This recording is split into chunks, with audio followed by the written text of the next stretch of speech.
ବିଛଣାରେ ଶୋଇକି ଏହି ଗୋଟିଏ ମନ୍ତ୍ରକୁ 3 ଥର ପଢ଼ି ଦିଅନ୍ତୁ। ଗ୍ୟାରେଣ୍ଟି ଦେଉଛି ସେ ନାରୀ ତୁମକୁ ଦବ ମିଳନ ପାଇଁ ରାତି ଦିନ ଡାକିବ। ହଁ ଫ୍ରେଣ୍ଡସ୍, ଯଦି ଆପଣ କେଉଁ ଝିଅ ବା ବିବାହିତା ନାରୀକୁ ମନେ ମନେ ଭଲ ପାଉଛନ୍ତି କିନ୍ତୁ ଯେତେ ଚେଷ୍ଟା କଲେ ମଧ୍ୟ ତାକୁ ପଟେଇ ପାରୁନାହାନ୍ତି, ତାକୁ ନିଜର ମନ କଥା କହିବାକୁ ଡରୁଛନ୍ତି, ଆଉ ଆପଣ ଚାହୁଁଛନ୍ତି କି ସେ ଝିଅ ବା ବିବାହିତା ନାରୀ ନିଜେ ଆସି ଆପଣଙ୍କୁ ଭଲ ପାଉଛି ବୋଲି କହୁ, ତେବେ ଆଜିର ଏହି ଭିଡ଼ିଓଟି ଆପଣଙ୍କର ଇଚ୍ଛାକୁ ପୂରଣ କରିବ। କାରଣ ଆଜିର ଏହି ଭିଡ଼ିଓଟିରେ ମୁଁ ଆପଣଙ୍କୁ ଶିଖେଇବି ଏମିତି ଏକ ପ୍ରଚଣ୍ଡ ମହାଶକ୍ତିଶାଳୀ ବଶୀକରଣ ମନ୍ତ୍ର। ଏହି ମନ୍ତ୍ରକୁ ଯଦି ଆପଣ ରାତିରେ ଶୋଇବା ପୂର୍ବରୁ ନିଜ ବିଛଣାରେ ଶୋଇକି ମାତ୍ର 3 ଥର ପଢ଼ିଦେବେ, ସେ ଝିଅ ହେଉ ବା ବିବାହିତା ନାରୀ ତୁମ ପାଖକୁ ଆସିବା ପାଇଁ ବାଧ୍ୟ ହେବ। ରାତି ଦିନ ଫୋନ୍ କରିବ, ଘରକୁ ଡାକିବ, ଯାହା ଚାହିଁବେ ତାହା କରିବ। ନମସ୍କାର ଫ୍ରେଣ୍ଡସ୍, ଓଡ଼ିଆ ଫଣ୍ଡା ଚ୍ୟାନେଲକୁ ଆପଣମାନଙ୍କୁ ସ୍ୱାଗତ। ଆଜିର ଏହି ଭିଡ଼ିଓଟିରେ ମୁଁ ଆପଣଙ୍କୁ ଶିଖେଇବି ଆପଣ କିପରି ସୁନ୍ଦରୀରୁ ସୁନ୍ଦରୀ ଝିଅ ବା ସୁନ୍ଦରୀ ନାରୀକୁ ପଟେଇ ପାରିବେ, ତାଠାରୁ ନିଜର ମନ ମୁତାବକ କାମ ହାସଲ କରିପାରିବେ।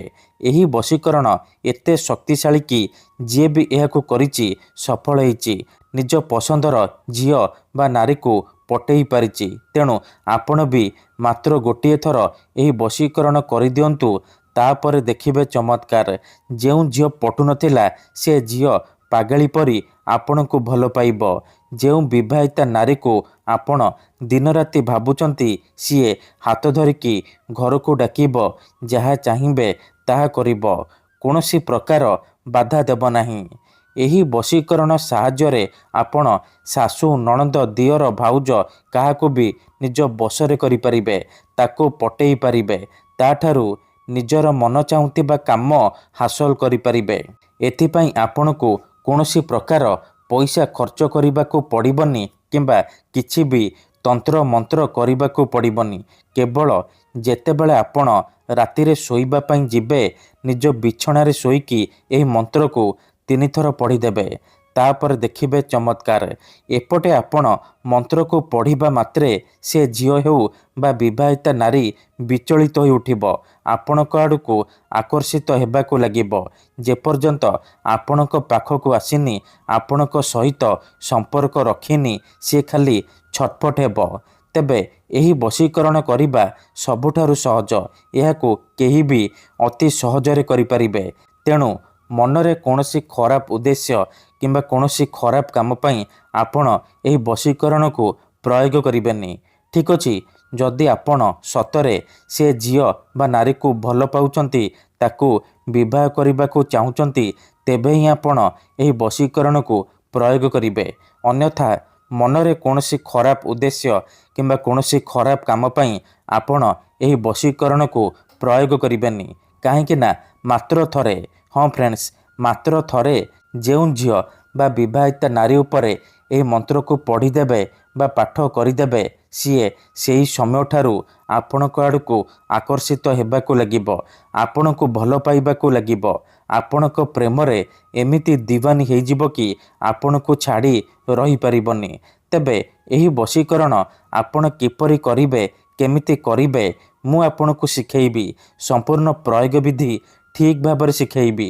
ଜାଣିବା ପାଇଁ ମୋର ଆପଣମାନଙ୍କୁ ଅନୁରୋଧ କି ଆପଣ ଭିଡ଼ିଓଟିକୁ ମୂଳରୁ ଶେଷ ପର୍ଯ୍ୟନ୍ତ ପୁରା ଧ୍ୟାନ ସହିତ ଦେଖନ୍ତୁ, ତେବେ ଯାଇକି ଆପଣ ସମ୍ପୂର୍ଣ୍ଣ ପ୍ରୟୋଗ ବିଧି ଜାଣିପାରିବେ।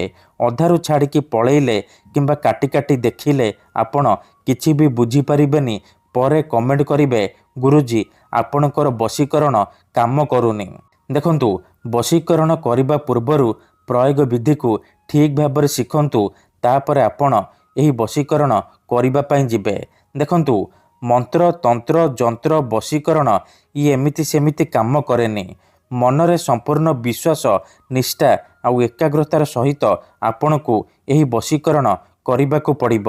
ତେବେ ଯାଇ ମୁଁ ଆପଣଙ୍କୁ ଗ୍ୟାରେଣ୍ଟି ଦେଉଛି ଆପଣ ଯାହାକୁ ଚାହିଁବେ ତାକୁ ପଟେଇ ପାରିବେ। ତେବେ ଚାଲନ୍ତୁ ଜାଣିବା ଏହି ବଶୀକରଣ ଆପଣ କିପରି କରିବେ। ବିଧିଟି ଜାଣିବା ପୂର୍ବରୁ ଯଦି ଆପଣ ଆମ ଚ୍ୟାନେଲକୁ ନୂଆ ଆସିଛନ୍ତି, ତେବେ ଦୟାକରି ଚ୍ୟାନେଲକୁ ସବସ୍କ୍ରାଇବ୍ କରି ପାଖରେ ଥିବା ବେଲ୍ ଆଇକନ୍କୁ ମଧ୍ୟ ଦବାଇ ଦିଅନ୍ତୁ, ଯାହାଦ୍ୱାରା ଆମେ ଯେଉଁ ବି ଭିଡ଼ିଓ ଅପଲୋଡ଼ କରିବୁ ସର୍ବପ୍ରଥମେ ଆପଣ ଦେଖିପାରିବେ। ମନେ ରଖନ୍ତୁ, ଏହି ବଶୀକରଣ ବିଧିକୁ ଆପଣ କେଉଁ ବି ବାରରେ କରିପାରିବେ, କିନ୍ତୁ ଯେବେ ବି କରିବେ ରାତିରେ ଶୋଇବା ପୂର୍ବରୁ କରିବେ। ବିଧିଟି କରିବା ପୂର୍ବରୁ ଭଲ ଭାବରେ ହାତ ଗୋଡ଼ ଧୋଇକି ସଫା ବସ୍ତ୍ର ପିନ୍ଧିକି ଏହି ବଶୀକରଣ ଆରମ୍ଭ କରିବେ। ପ୍ରଥମେ ଆପଣ କ'ଣ କରିବେ, ଯେତେବେଳେ ରାତିରେ ଶୋଇବା ପାଇଁ ଯିବେ ନିଜ ବିଛଣା ଉପରେ ପୂର୍ବ ଦିଗକୁ ମୁଣ୍ଡ କରିକି ଶୋଇପଡ଼ିବେ। ତାପରେ ଡାହାଣ ହାତକୁ ଛାତି ଉପରେ ରଖିବେ ଆଉ ଆଖି ବନ୍ଦ କରିକି ସେହି ଝିଅ ବା ନାରୀକୁ ମନେ ମନେ ଭାବିବେ। ତାର ମୁହଁକୁ ନିଜ ମନରେ ଭାବିବେ। ତାପରେ ଏହି ମନ୍ତ୍ରକୁ ମାତ୍ର 3 ଥର ପଢ଼ିବେ। ଓମ୍ ନମ କାମାକ୍ଷା ଦେବୀ ଆମୁକଂ ମେ ବଶ୍ୟମ୍ କୁରୁ କୁରୁ ସ୍ୱାହା। ଆମୁକଂ ଜାଗାରେ ଆପଣ ସେହି ଝିଅ ବା ସ୍ତ୍ରୀର ନାମ କହିବେ, ଯାହାକୁ ଆପଣ ନିଜ ବଶରେ କରିବାକୁ ଚାହୁଁଛନ୍ତି। ମନ୍ତ୍ରକୁ 3 ଥର ପଢ଼ି ସାରିବା ପରେ ଛାତି ଉପରୁ ହାତକୁ କାଢ଼ିବେ ଆଉ ଛାତିରେ ଗୋଟିଏ ଥର ଫୁଙ୍କିଦେବେ। ଏହିପରି ଆପଣ ଲଗାତାର 3 ଦିନ ପର୍ଯ୍ୟନ୍ତ ରାତିରେ ଶୋଇବା ପୂର୍ବରୁ ନିଜ ବିଛଣାରେ ଶୋଇକି କରିବେ। ମନେ ରଖନ୍ତୁ, ପ୍ରଥମ ଦିନରୁ ହିଁ ପ୍ରଭାବ ପଡ଼ିବା ଆରମ୍ଭ ହୋଇଯିବ। ସେ ଝିଅ ହେଉ ବା ବିବାହିତା ନାରୀ ଆପଣଙ୍କ ଆଡ଼କୁ ଆକର୍ଷିତ ହେବାକୁ ଲାଗିବ। କିନ୍ତୁ ମନେ ରଖନ୍ତୁ, ଏହି ବିଧିକୁ ଆପଣ ଅଧାରୁ ଛାଡ଼ିବେନି। ଲଗାତାର 3 ଦିନ ପର୍ଯ୍ୟନ୍ତ ରାତିରେ ଶୋଇବା ପୂର୍ବରୁ ଏହିପରି କରିବେ। ତାପରେ ଦେଖିବେ ସାରା ଜୀବନ ପାଇଁ ସେ ଝିଅ ବା ନାରୀ ଆପଣଙ୍କ ବଶରେ ହେଇଯିବ। ଯାହା ଚାହିଁବେ ତାହା କରିବ। ଧନ୍ୟବାଦ।